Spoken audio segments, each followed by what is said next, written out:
Welcome to the Ultimate Sports Blog Podcast. Today is Tuesday, July 17th, 2018. Today I'm going to recap last night's Home Run Derby, and I will go over the Summer League semifinals from last night, do the 2010 NBA redraft, predict the result of the All-Star Game, and predict who would win the All-Star Game MVP. And I'm going to close the podcast by doing second half predictions for the 2018 Major League Baseball season. I was going to do the second half predictions on Thursday's podcast, but word on the street is that Manny Machado is getting traded tomorrow. And spoiler alert, there's a Manny Machado trade in these predictions. So I'm going to do the second half predictions on today's podcast rather than tomorrow's or Thursday's, because I don't want to take any chances. Your Home Run Derby winner was Bryce Harper, very appropriate, in D.C. It was a fun final round. Bryce Harper over Kyle Schwarber. First round, you had Rhys Hoskins as the 8 seed pull off an upset over 1 seed Jesus Aguilar 17-12. And then Kyle Schwarber defeated Alex Bregman 16-15. Schwarber was the 5 seed, and Bregman was the 4 seed. And Bregman made a late push and ultimately fell short. And on the right side of the bracket, Max Muncy came back to defeat Javier Baez 17-16. Muncy's performance in the first round was fun. And then Bryce Harper defeated Freddie Freeman in the first round 13-12, 2/7. And then the semifinals on the left side of the bracket, Kyle Schwarber defeated Rhys Hoskins 21-20. And then Bryce Harper defeated Max Muncy 13-12. And then the final, as I mentioned, Bryce Harper over Kyle Schwarber 19-18. Harper was down about 9 home runs with about a minute to go. And then he came back and tied it at the buzzer. And then he got the 30-second bonus in the final because he had 2 home runs over 440 feet. And sure enough, the second ball he hits in the extra time was the winner. And Bryce Harper is your 2018 Home Run Derby champion. And ironically enough, I think I predicted that in my predictions for the 2018 MLB season. So that's very appropriate that I got that prediction correct, because I probably was thinking at the time, Home Run Derby in D.C., tailor-made for Bryce Harper to win in his own ballpark. All right.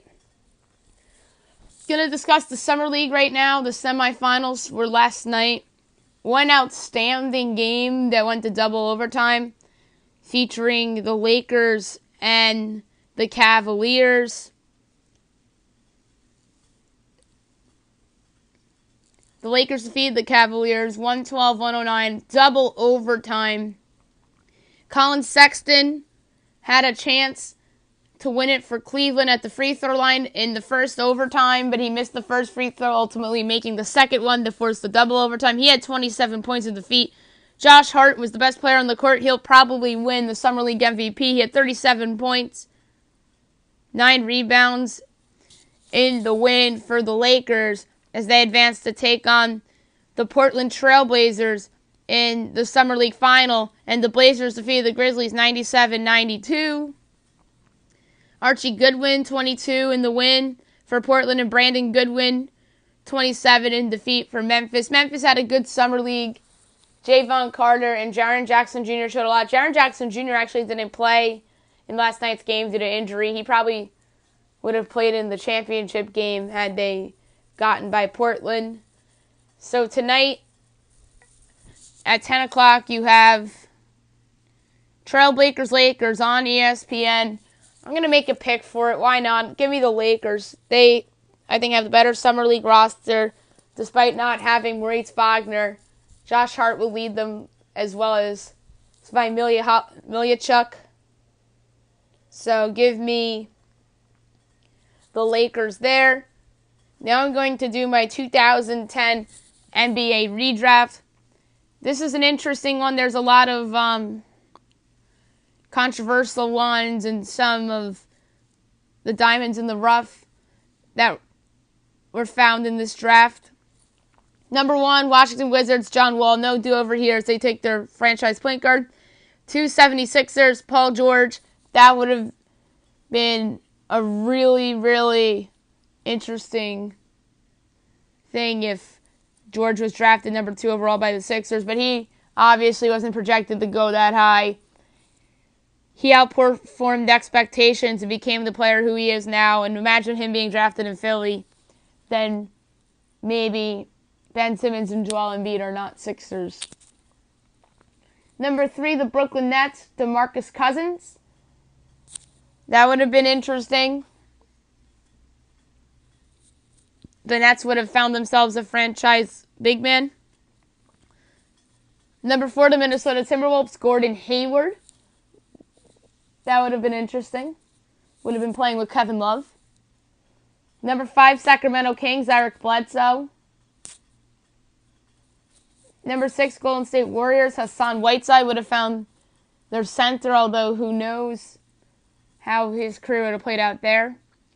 Number 7, Detroit Pistons, Avery Bradley. That would have been funny because they ultimately traded for him last summer, and then they ended up trading him again to the Clippers in the deal that brought them Blake Griffin.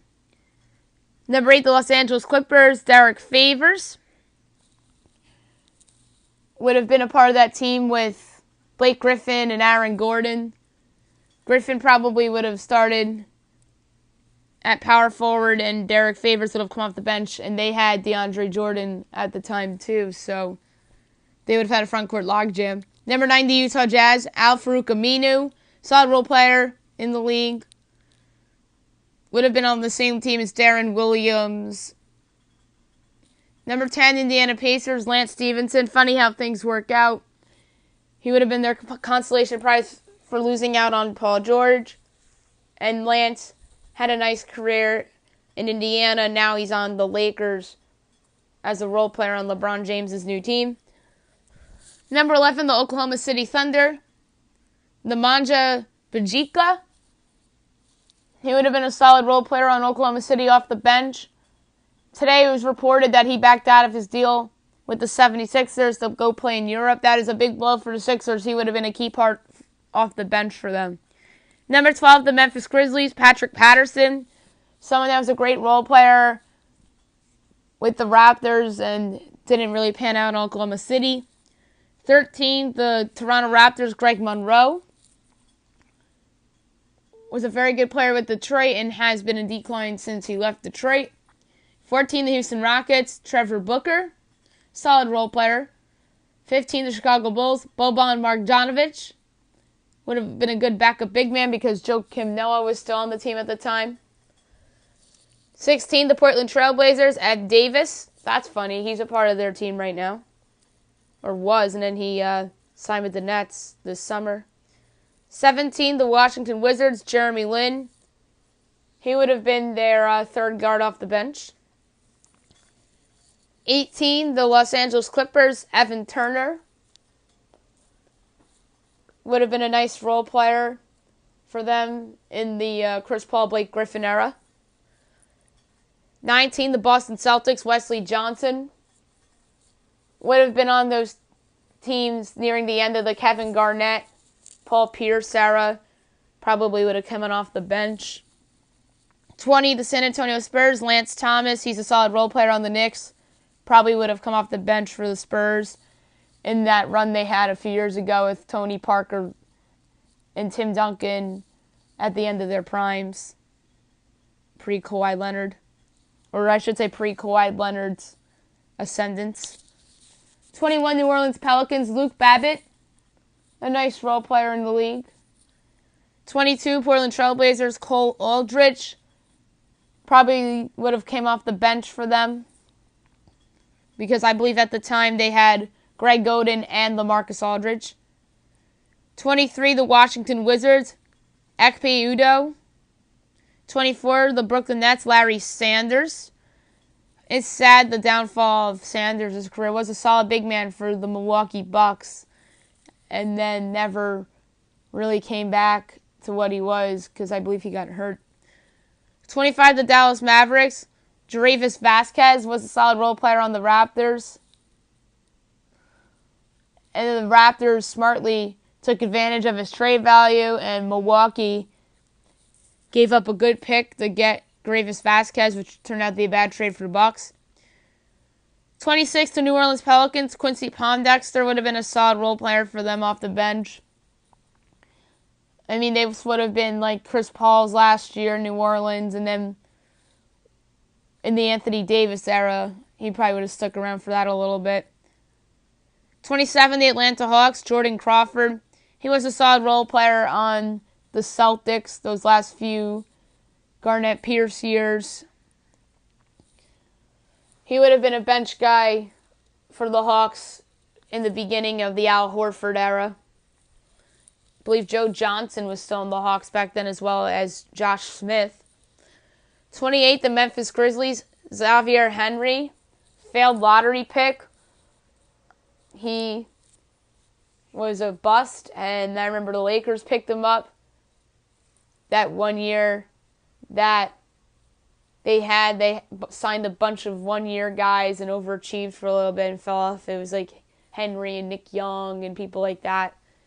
And it was the year Kobe was hurt, and he came back for like 2 games. 29, the Orlando Magic. Kevin Seraphin was a solid big man. I remember he was on the Pacers and the Knicks. And number 30, the Cleveland Cavaliers. Landry Fields. He was a good player on the Knicks. Then the Toronto Raptors mistakenly overpaid him. That's it for the NBA redraft of 2010. Tonight is the Major League Baseball All-Star Game. American League versus National League. The National League has not won since 2012, and you know what? I think this is finally the year they break through. Give me 4-3 National League, and your MVP, my pick, will be the man who's starting at DH tonight, and that's Paul Goldschmidt, who has had a monster turnaround of a season after a slow start. So give me 4-3 National League, Paul Goldschmidt as your MVP. Now I'm going to do my second half baseball predictions.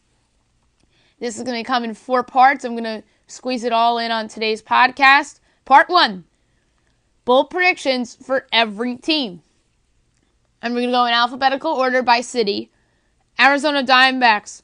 Paul Goldschmidt finishes with over 35 home runs and over 115 runs batted in. As I just mentioned, he has turned his season around dramatically, and I think he's going to finish it with a complete bang. Atlanta Braves, 3rd place in the National League East. I don't like the direction of this team. Their bullpen has not been good over the last couple weeks, as well as their starting rotation. Some of their young guys, like Ozzie Albies, have fallen back a little bit. We'll see what they do at the trade deadline to improve their team. But ultimately, I think that this team is headed for 3rd in the National League East. The Baltimore Orioles. Their best player in the second half is somebody that's not on their roster yet. And I mean that by it's going to be somebody they acquire in any trade for Manny Machado, Zach Britton, maybe Adam Jones or Brad Brock, maybe Michael Givens, somebody overpays for him. But that's my prediction. The Baltimore Orioles' second half best player isn't on their roster yet. Or it could very well be a prospect that's in the minor leagues right now, like an Austin Hayes or somebody right like that. The Boston Red Sox. J.D. Martinez does not win the home run crown. I think he will regress in the second half. Almost similar to Aaron Judge last year, except the fact that J.D. Martinez did not do the home run derby and does not have a shoulder injury like Aaron Judge did last year. But I'm calling for a little bit of regression from J.D. Martinez, which will cost him the home run crown. The Chicago Cubs. A monster half by Chris Bryant, who just came off the disabled list recently, will finish the season with 33 home runs and 113 runs batted in, and will challenge for the National League MVP. The Chicago White Sox. Eloy Jimenez gets called up. I really love this kid. He's special. He's one of the top prospects in the game, and I think he deserves a call up to the bigs. The Cincinnati Reds. Jim Riggleman gets the intern tag removed. This is well deserved. It's a matter of when, not if, for the Cincinnati Reds manager. The Cleveland Indians. Shane Bieber finishes in the top 5 for the American League Rookie of the Year. I believe Bieber will stay in the Indians' rotation and will have an impact for them and sees himself in the top 5 for the American League Rookie of the Year and will take advantage of Shohei Ohtani not being 100%. The Colorado Rockies, Brendan Rodgers gets called up. He's another stud prospect that deserves a call up to the bigs. I think he will platoon for them a little bit within the last couple months of the season and will be a big part of their playoff push. The Detroit Tigers, Michael Fulmer remains on the team.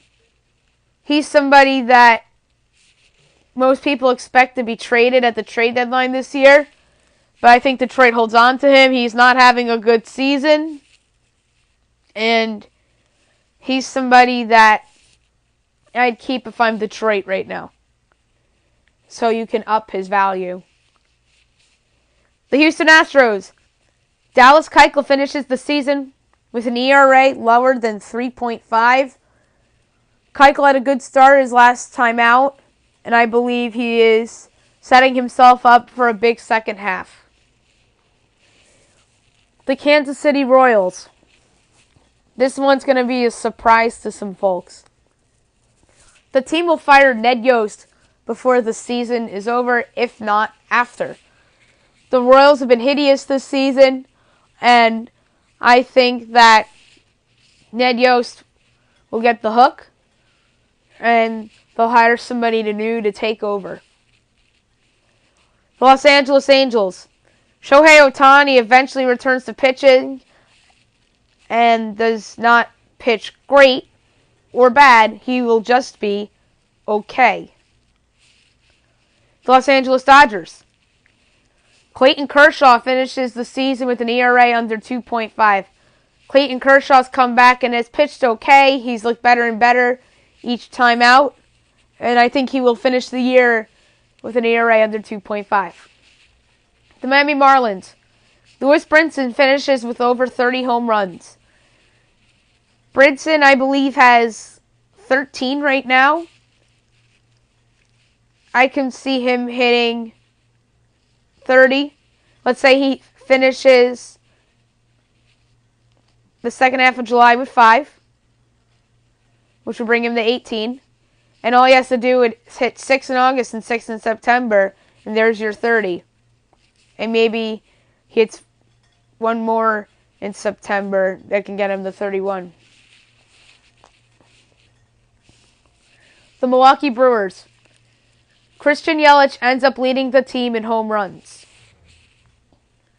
Right now, their home run leader is Jesus Aguilar, but I am calling for a big second half from Christian Yelich, who's coming off the injury that he had, and I really expect him to have a monster second half. The Minnesota Twins. Byron Buxton and Miguel Sano get recalled and have impacts. There are two guys that have been disappointing this season, which is a reason why the Twins have been an underachiever this season. I think they both come back up and show the Twins a little something that they should hold on to these guys. The New York Mets. This is my favorite prediction. I'll admit it right now. This is my favorite one I made. Tim Tebow gets called up in September, and the New York media won't shut up about it. I absolutely love this prediction. This is bound to happen, and I'm going to say a bonus prediction here and say that Tebow hits a home run in the bigs. I'm going to say he homers off of a mediocre pitcher from the Marlins or somebody like that. And he'll get Mets fans excited and having the media asking whether Tim Tebow is actually really a baseball player rather than a failed NFL quarterback. The New York Yankees. Gary Sanchez leads the team in home runs post-All-Star break. I don't mean that he's going to lead the team in home runs for the season for good.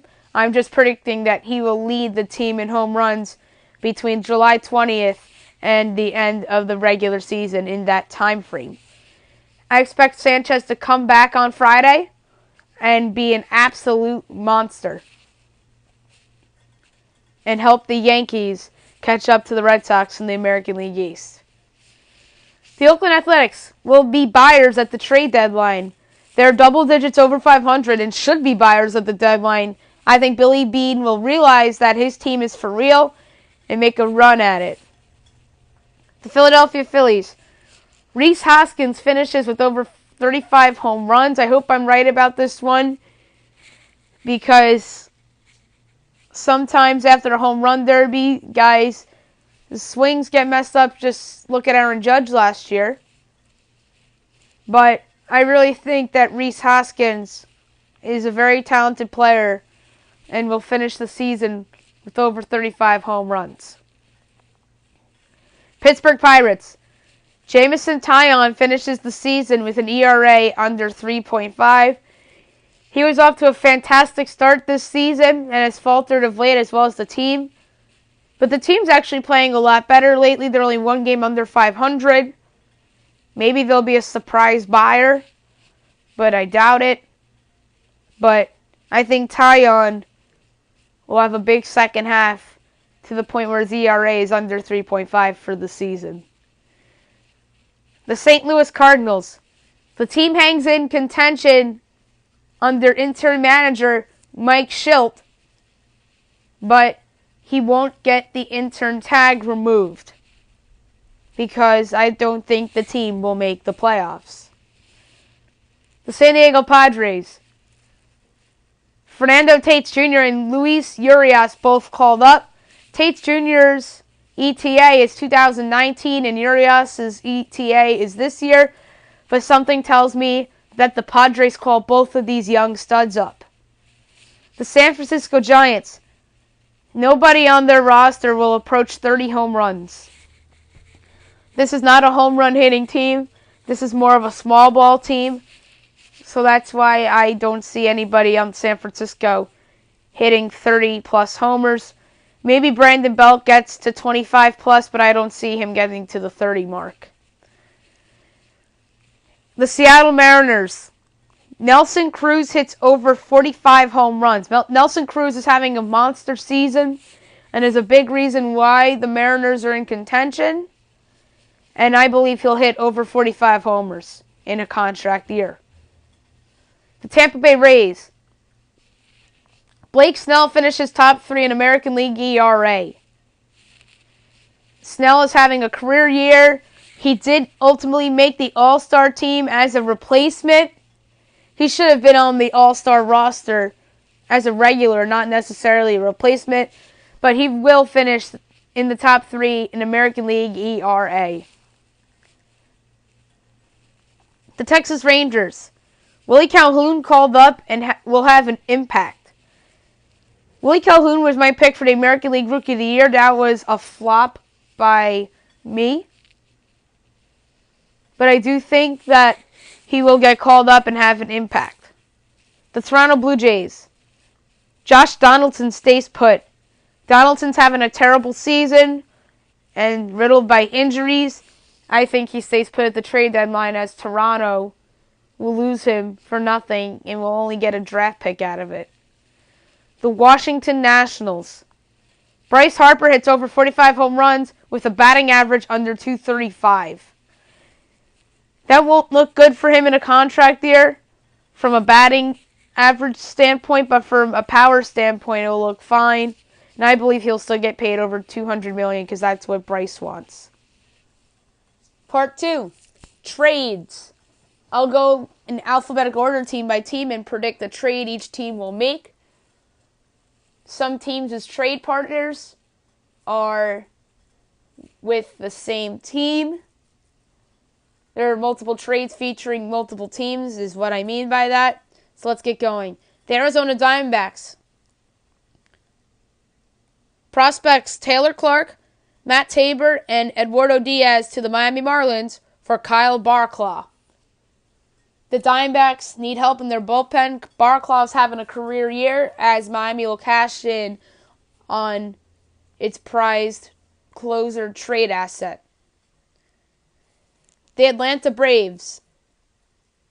Prospects Ian Anderson, Toki Toussaint, Alex Jackson, and Drew Waters to the San Diego Padres for Brad Hand. This is a nice package for Hand. If you're San Diego, you get 2 pitchers, a catcher, possibly a future franchise catcher in case Austin Hedges doesn't pan out, and another prospect in Drew Waters, as Atlanta gets a bullpen reinforcement that it needs, hands under team control, and I could see Atlanta making a trade like this. The Baltimore Orioles trade Manny Machado to the Philadelphia Phillies for Adonis Medina, Mickey Moniak, Jojo Romero, and J.P. Crawford. The Phillies get the guy they want, and the Orioles get 2 very good pitching prospects in Medina and Romero, a young outfield prospect who was the number 1 overall pick in the 2016 draft, Mickey Moniak, and the young shortstop that hasn't panned out in the bigs in J.P. Crawford. The Boston Red Sox trade prospect pitchers Darwin Zahn, Hernandez, and Alex Scherff to the Minnesota Twins for Zach Duke. The Red Sox pick up an insurance piece to their bullpen as Minnesota cashes in on a good asset for 2 young pitchers. The Chicago Cubs trade prospect pitchers Jose Albertos and Thomas Hatch to the Miami Marlins for Drew Steckenrider. The Cubs need bullpen help as they pick up Steckenrider, who's having a nice season, as Miami gets 2 young pitching prospects to help its farm system. The Chicago White Sox trade James Shields to the Colorado Rockies for prospect pitchers Ryan Castellani and Yency Almonte. Chicago cashes in on an asset in a contract year who's actually having a nice season, as the Rockies make an upgrade to their rotation, that a veteran, as they send 2 young pitchers to Chicago. The Cincinnati Reds trade Matt Harvey to the Atlanta Braves for Max Fried and Dustin Peterson. Cincinnati cashes in on a rejuvenated asset that they would send to a contender in Atlanta for a young pitcher, Max Fried, who really hasn't panned out with Atlanta, and outfield prospect Dustin Peterson. The Cleveland Indians trade outfielder Will Benson, prospect outfielder Will Benson, I should say, and prospect pitchers Aaron Savali and Justin Merriweather to the Cincinnati Reds for Raciel Iglesias. Cleveland cashes in 3 chips. They get a bullpen reinforcement in Iglesias, who's having a career year and who has years under control left, as the Reds cash in on their asset and get Benson, an outfielder who hasn't really panned out yet, and 2 young pitching prospects in Savali and Merriweather. The Colorado Rockies trade prospect pitchers Berliling Eusebio and Jesus Tinoco to the New York Mets for Heraces Familia. The Rockies get a much-needed bullpen improvement with Familia, who isn't having the best season, but still is an asset for a contender to trade for, as the Mets cash in on their closer to get 2 young arms in return. The Detroit Tigers trade Nicholas Castellanos to the Los Angeles Dodgers for outfield prospect Alex Verdugo, pitching prospects Mitchell White and Yadier Alvarez, and infield prospect Gavin Lux. The Dodgers are always looking to make nice upgrades, and I believe they'll overpay for a guy that's in a career year and would help the Dodgers offense tremendously. And the Tigers cash in on an asset having a career year and get a young outfield prospect, a young infield prospect, and two young, possibly stud pitchers in White and Alvarez. The Houston Astros trade stud first base prospect Yordan Alvarez and pitching prospects Ciano Perez and Hector Perez to the Baltimore Orioles for Zach Britton. Britton is perhaps the best reliever on the market now that Kelvin Herrera was traded to the Washington Nationals. I really like Britton. He did not get off to a good start, but he's pitched better of late. Pitched very well against the Yankees and the Rangers. His trade value is increasing by the day. A desperate contender will overpay for Britton, whether that's Houston or Boston or maybe even the New York Yankees, possibly the Cleveland Indians. But my prediction is the Houston Astros, as they get a stud closer and Baltimore gets their possible future first baseman in Yordan Alvarez. And he could be the player that fits my Orioles prediction of not yet on the roster, second half best player. And two good pitching prospects in Ciano Perez and Hector Perez that cashed in on their closer in a contract year. The Kansas City Royals trade Mike Moustakas to the Atlanta Braves for pitching prospects Bryce Wilson and Joey Wentz. Atlanta gives up two lesser pitching prospects for an upgrade at third base in a contract year, because stud third base prospect Austin Riley is not ready yet.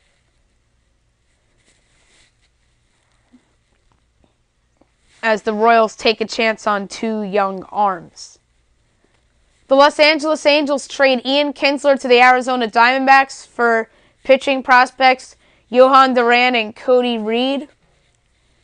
I like Ian Kinsler. He's been rejuvenated the last couple months, hitting a lot of home runs, especially this summer. As the Angels cash in for two young pitching prospects, and Kinsler will be a nice upgrade in Arizona at second base, and I think will have an impact for them. The Los Angeles Dodgers trade pitching prospects Caleb Ferguson and Jordan Sheffield to the Pittsburgh Pirates for closer Felipe Vasquez. He's one of the better closers on the market. His ERA is inflated, but he's still a very good closer for a team that's overachieved this season, as Pittsburgh cashes in on one of their assets for two young pitchers. The Miami Marlins trade JT Realmuto and Starlin Castro to the Milwaukee Brewers for Keston Hiura, Corbin Burns, Luis Ortiz, and Brett Phillips. This is a great package for Realmuto, probably the best one they can get. They get their future second baseman in Keston Hiura and a future outfielder in Brett Phillips, and two possible stud pitchers in Corbin Burns and Luis Ortiz, as Milwaukee fills two holes at catcher and second base respectively. And maybe Orlando Arcia gets called up again and looks like the prospect that they thought he was going to be to fill their hole at shortstop. The Milwaukee Brewers trade pitching prospects Marcos Diplan and Cody Prince to the New York Yankees for Sonny Gray. Gray did not and has not panned out for the Yankees as the team has hoped, so I believe they'll cash in on him at the trade deadline to a contender that needs a pitcher, as Milwaukee gives up two lesser pitching prospects to New York. And what Brian Cashman and the Yankees have done over the last couple years is sell low on an asset and buy low on other assets that have paid off. The best example is even selling high on Justin Wilson in 2015, who had a career year for them. And they get back pitchers Luis Sessa and Chad Green. Sessa's been up and down in the minors and in the bigs, but Chad Green has turned into a stud reliever in their bullpen. So that's a good example of New York taking chances on young pitchers that are controllable, and I think they'll do the case here by cashing Sonny Gray in and getting two lesser pitchers. The Minnesota Twins trade Brian Dozier to the Los Angeles Dodgers for Dennis Santana, Will Smith, and Edwin Rios.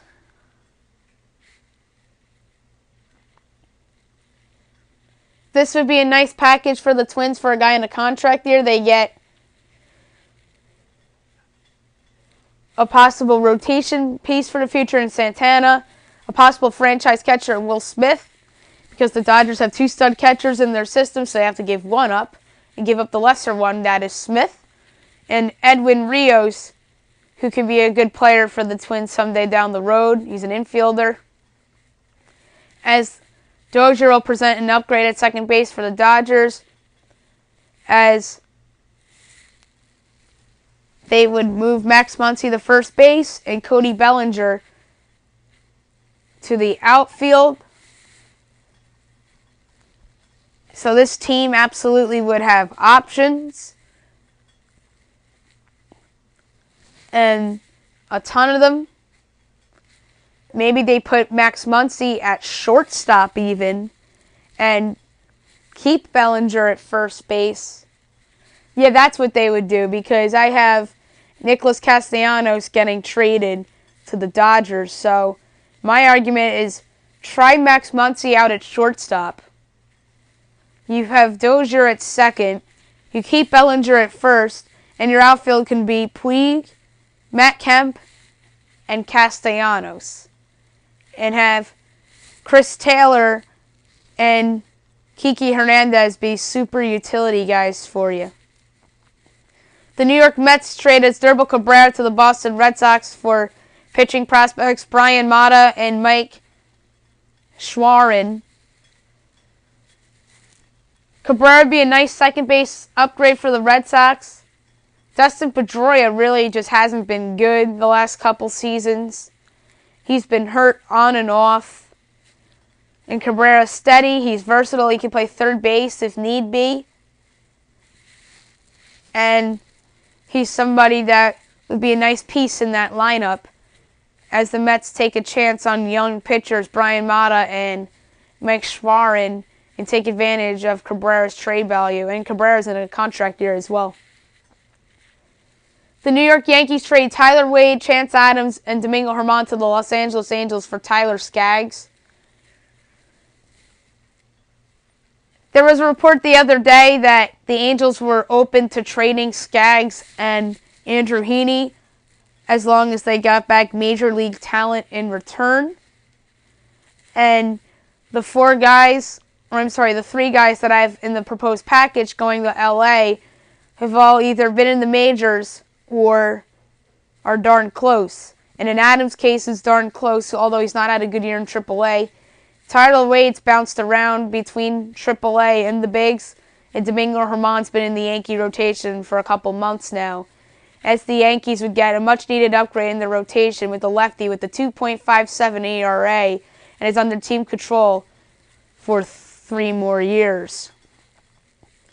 The Oakland Athletics trade James Kaprielian and Grant Holmes to the New York Mets for Zach Wheeler.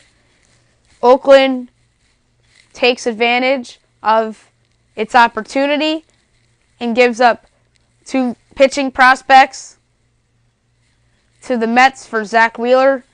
Zach Wheeler's available, and Wheeler would provide a nice upgrade over the likes of Brett Anderson in Oakland's rotation. Or even you can make a case that Kendall Graveman could be used as a trade asset for Oakland potentially, but I don't have him proposed in any trade.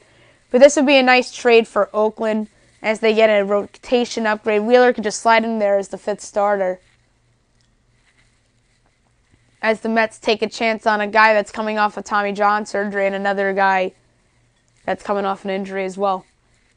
The Philadelphia Phillies trade Maikel Franco and Yel De Los Santos and Daniel Brito to the Kansas City Royals for Whit Merrifield.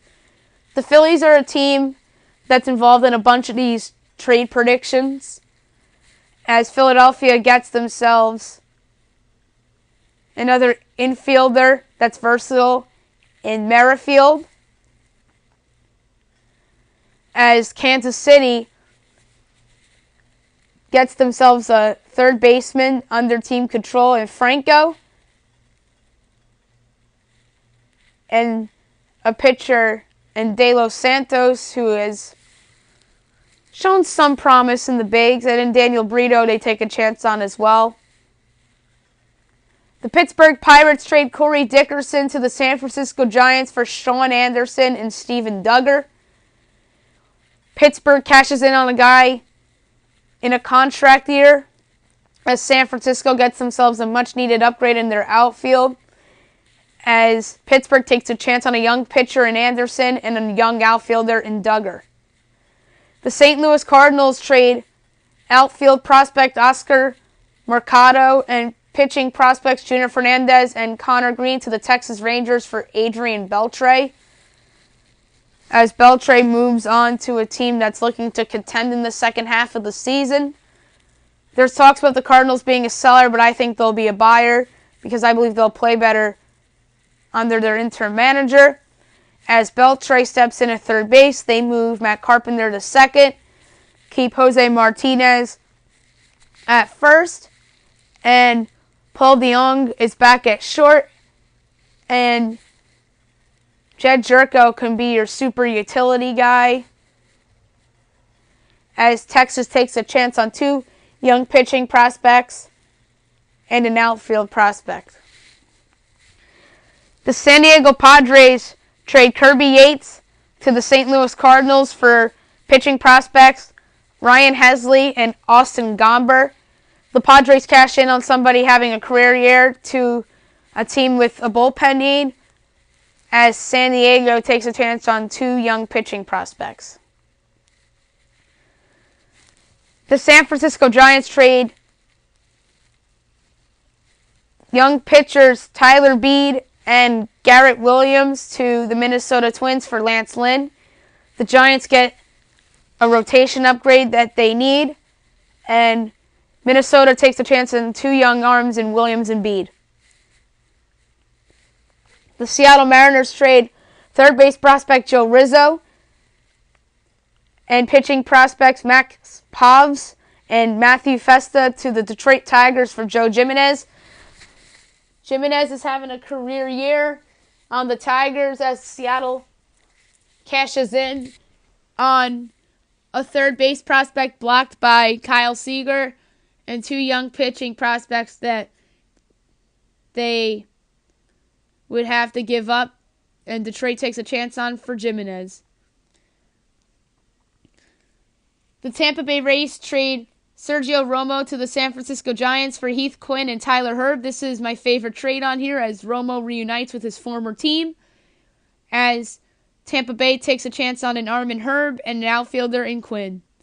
The Texas Rangers trade Cole Hamels to the Philadelphia Phillies for Scott Kingery, Franklin Camole, and Ranger Suarez. The Rangers cash in on perhaps their best trade chip, as Hamels reunites with his former team, as the Rangers take a chance on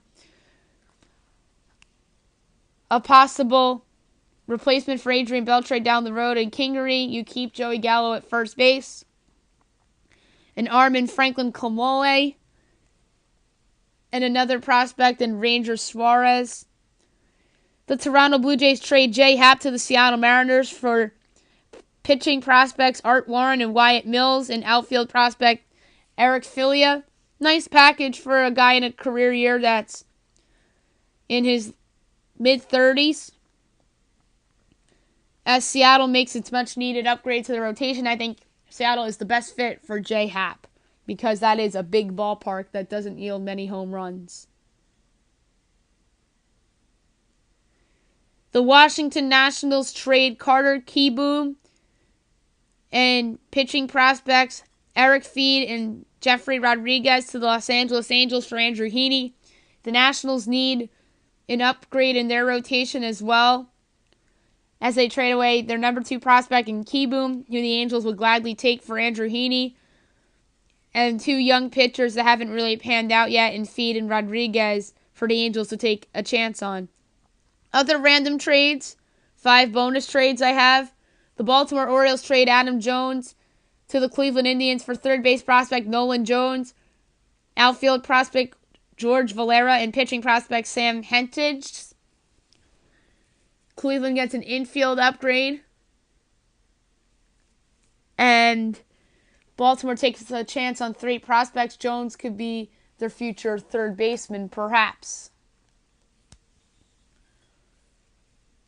The Tampa Bay Rays will trade Wilson Ramos back to the Washington Nationals for pitching prospects Seth Romano and Will Crow, and infield prospect Yasel Atuna. Washington gets a much-needed catching upgrade as the Rays cash in on Ramos and take a chance on 2 young pitchers and an infielder. The Los Angeles Angels trade Martin Maldonado to the Boston Red Sox for pitching prospects Jake Thompson and Jalen Beeks. Beeks and Thompson have both seen times in the bigs. Well, I know Beeks has. I'm not really sure about Thompson. I think Thompson has too. Angels take a chance on 2 more young pitchers as the Red Sox get an upgrade behind the plate. The Miami Marlins trade Adam Conley to the New York Yankees for pitching prospects Trevor Stefan and Davy Garcia. The Yankees take a chance on Conley, who has been a little up and down. He's been good this year. He can start and he can be a reliever as well. He could be another Adam Warren type of pitcher for New York, as New York likes to develop young guys with team control, and that's what Conley is. Trevor Stefan and Davy Garcia are 2 young pitchers that Miami can take a chance on. And my last trade, the San Diego Padres trade Clayton Richard to the Chicago Cubs for pitching prospects Brendan Little, Jen-Ho Sang, and Dylan Maples.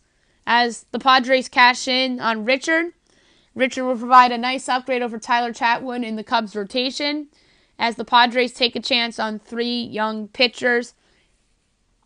Part 3, surprises and flops for the second half.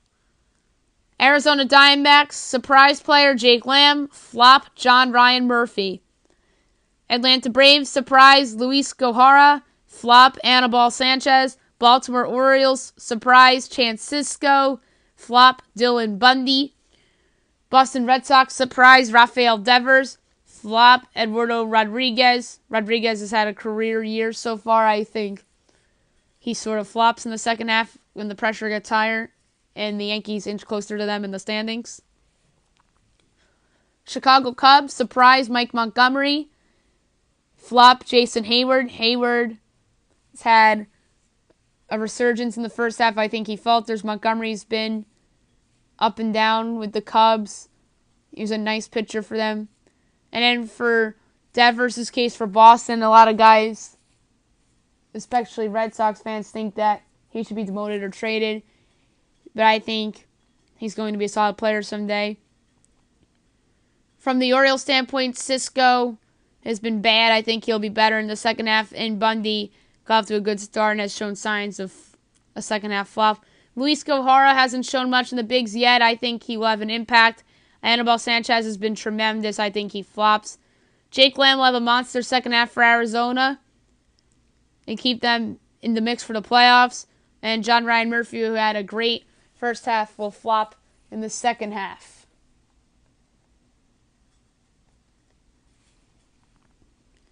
The Chicago White Sox surprise Lucas Giolito. He's shown signs of life lately. Flop Jose Abreu, who's in a massive slump right now. The Cincinnati Reds surprise Anthony DeSclafani. Has shown signs of improving. And flop Scooter Gennett, who's had a career year so far. I think he falters a little bit, although I think the Reds should sign him to an extension. The Cleveland Indians surprised Francisco Mejia. I bet he gets called up and has an impact for them.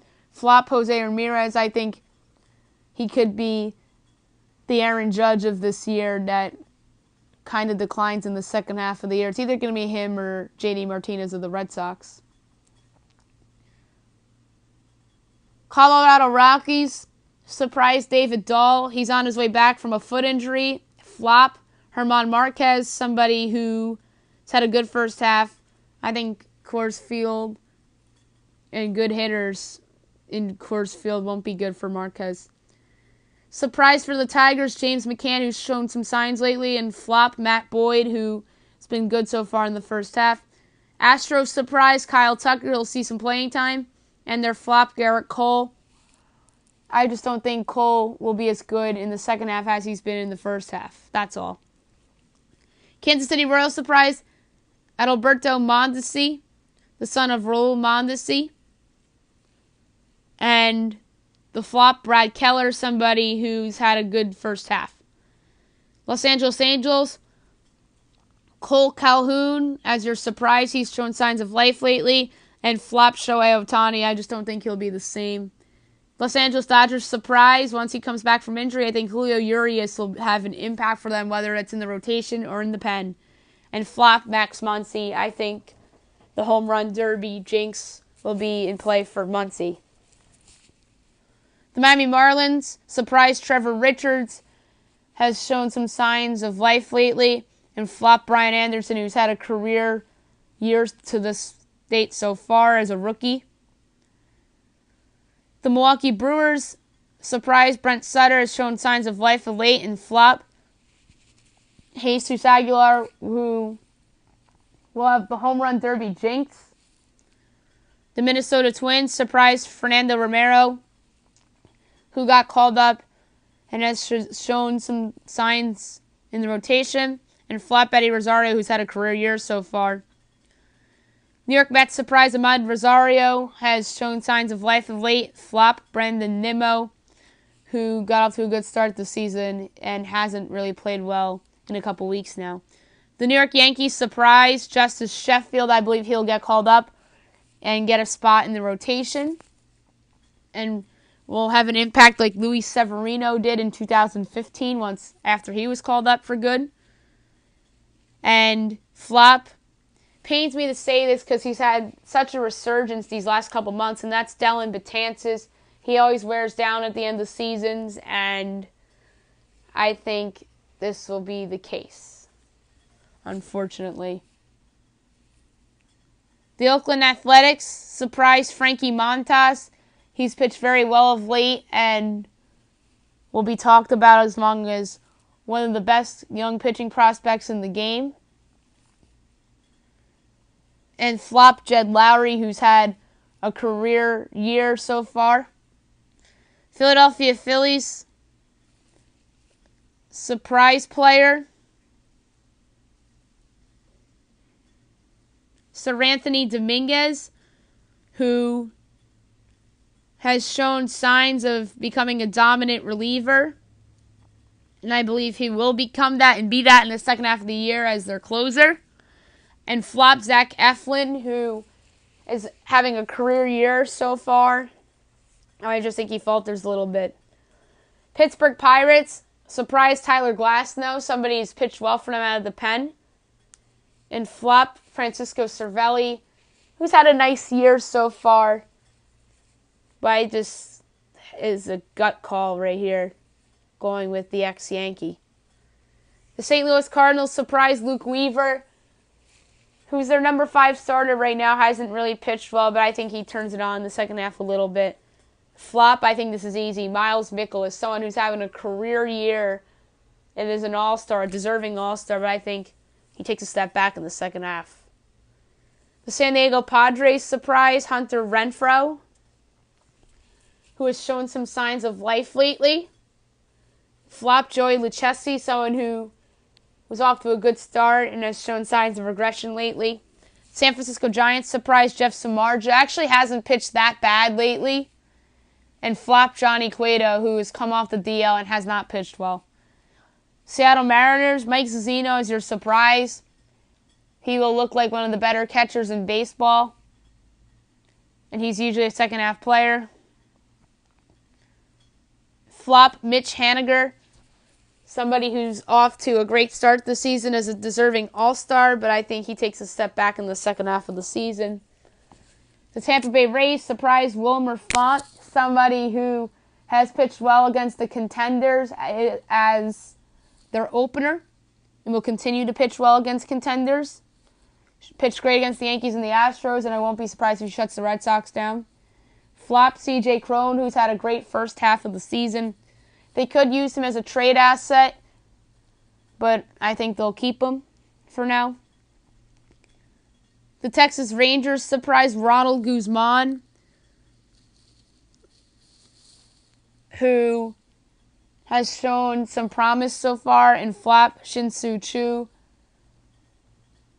who's had a great resurgence in the first half, but I just don't think he'll be as good in the second half. Toronto Blue Jays surprise at Lemmy Diaz, somebody who's having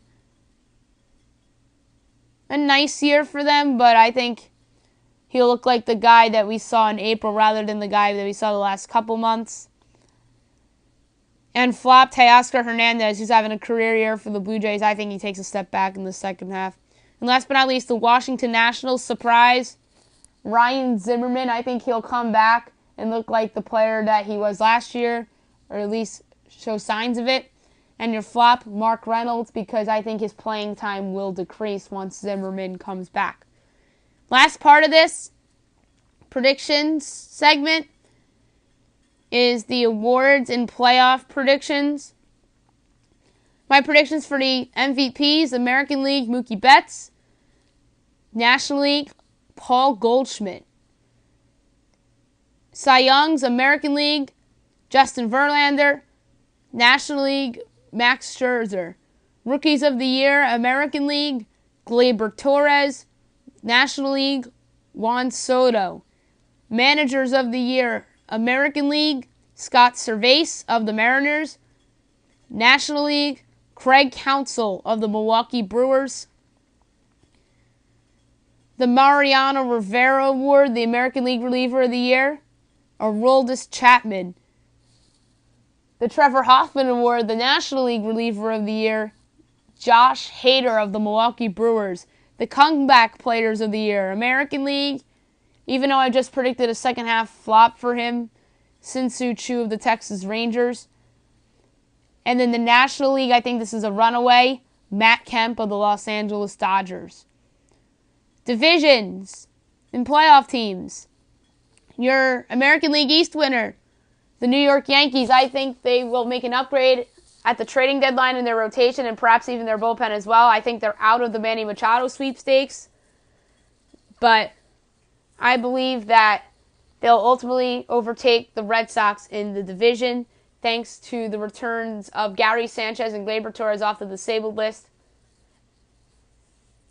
and some regression for the Boston Red Sox. The American League Central, the Cleveland Indians, that will be a runaway. The American League West, the Houston Astros. Although I don't think that will be a running away scenario, as well as the Yankees in the East. I think the Red Sox will still be around for the Yankees. Although the Red Sox have a 4.5 game lead right now, I think the Yankees will overtake them. The Astros have a 5-game lead right now, but I believe that Seattle and Oakland will hang around. Wild cards. The Boston Red Sox will host the wild card game with Chris Sale on the mound. I think Sale will regress as he usually does in second halves of seasons, especially in August and September. I think we'll see some regression from JD Martinez and even Mookie Betts, although I believe Betts will be the MVP. I think Mitch Moreland will regress after a good first half. I wouldn't rule out regression from Xander Bogaerts. I think their rotation as a whole will regress outside of Sale, even Eduardo Rodriguez, Rick Porcello. And right now Rodriguez is on the disabled list. So that's pretty big of a loss for them. Stephen Wright really hasn't been good in those brief couple starts. So I see some regression for Boston, which will ultimately land them in the wild card spot. And your second wild card is the Seattle Mariners over the Oakland Athletics. The race will be closer than people think.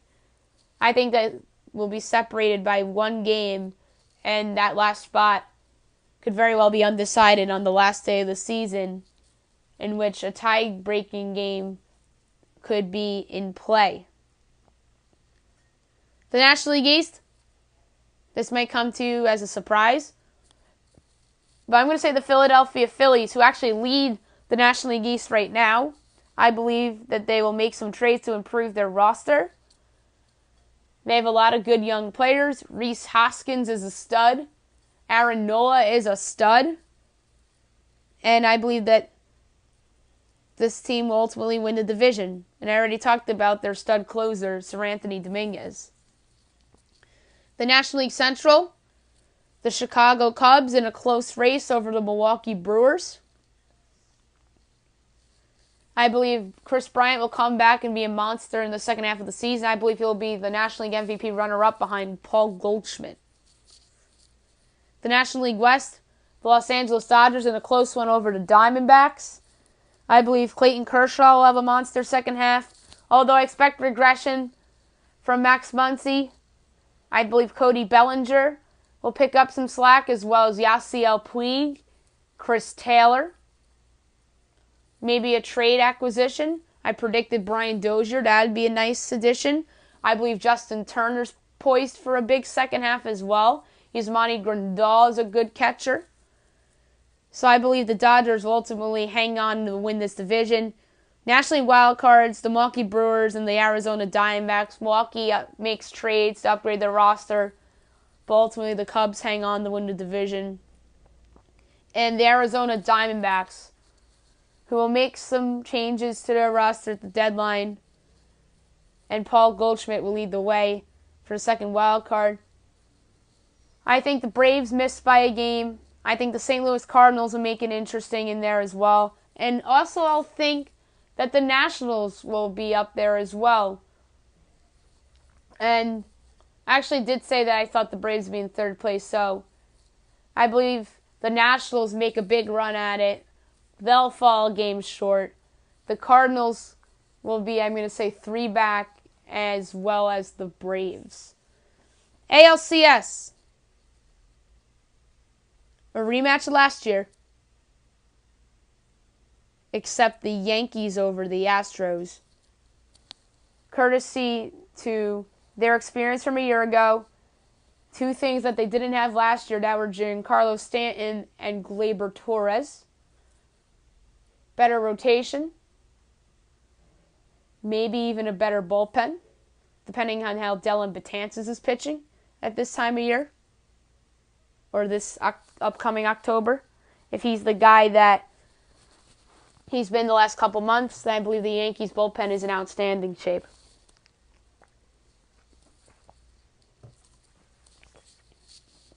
NLCS, rematch of last year. Except the same outcome. Give me the Dodgers over the Cubs, I believe. Clayton Kershaw will be the Clayton Kershaw of old.